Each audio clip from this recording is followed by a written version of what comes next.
ఆగడం లేదు. తాజాగా నగరంలోని ఓ హోటల్ కు మరోసారి బెదిరింపు కాల్ రావడంతో ఇది ఇప్పుడు హాట్ టాపిక్ గా మారింది. ఇదే అంశానికి సంబంధించి తాజా సమాచారం మా కరెస్పాండెంట్ మహేష్ ఫోన్ ద్వారా అందిస్తారు.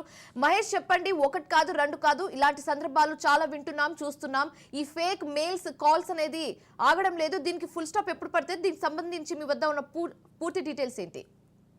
శివాని, తిరుపతిలో మరోసారి బాంబు బెదిరింపులు కలకలం మెయిల్ కూడా చోటు చేసుకున్న నేపథ్యంలో కూడా పోలీసులు దీన్ని ప్రిస్టేజియస్ గా కూడా కేసు తీసుకోవడం జరిగింది. తరచూ తిరుపతి హోటల్ సంబంధించి కూడా, ప్రైవేట్ హోటల్ సంబంధించి కూడా ఫేక్ మెయిల్స్ ఏదైతే పెడుతున్న నేపథ్యంలో కూడా తరచుగా బాంబు బెదిరింపులు హెవీగా ఉన్న నేపథ్యంలో ఏవైతే తరచూ పదే హోటల్స్ కి వాళ్ళు ఫేక్ యూజర్స్ ని క్రియేట్ చేసి కూడా వాళ్ళు మెయిల్స్ పెడుతూ ఉన్న నేపథ్యంలో కూడా రాజ్ పార్క్ అనే హోటల్ కి సంబంధించి తిరుపతిలో పాయ్ వైద్యకు సంబంధించి ఈ రెండు హోటల్స్ కి ప్రధానంగా టార్గెట్ చేసి కూడా ఫేక్ మెయిల్ క్రియేట్ చేస్తూ కూడా వాళ్ళు ఫేక్ యూజర్స్ గా క్రియేట్ చేస్తూ వాళ్ళు బాంబు బెదిరింపులు కూడా చోటు చేస్తున్న నేపథ్యంలో కూడా బాంబు స్క్వాడ్ సపరేట్ గా కూడా తిరుపతి ఈ రెండు హోటల్ సంబంధించి కూడా ప్రత్యేక నిఘా పెట్టడం నేపథ్యంలో ఎటువంటి బాంబు లేదని కూడా వాళ్ళు ధృవీకరించడం జరిగింది. మరోపక్క కూడా ఇన్వెస్టిగేషన్ కూడా వేగవంతం చేస్తూ కూడా ఈ ఫేక్ యూజర్ తమిళనాడు నుంచి లేదా పాండిచేరి నుంచి కూడా వచ్చినట్టు కూడా గుర్తిస్తున్నారు పోలీసులు. ఈ నేపథ్యంలో కూడా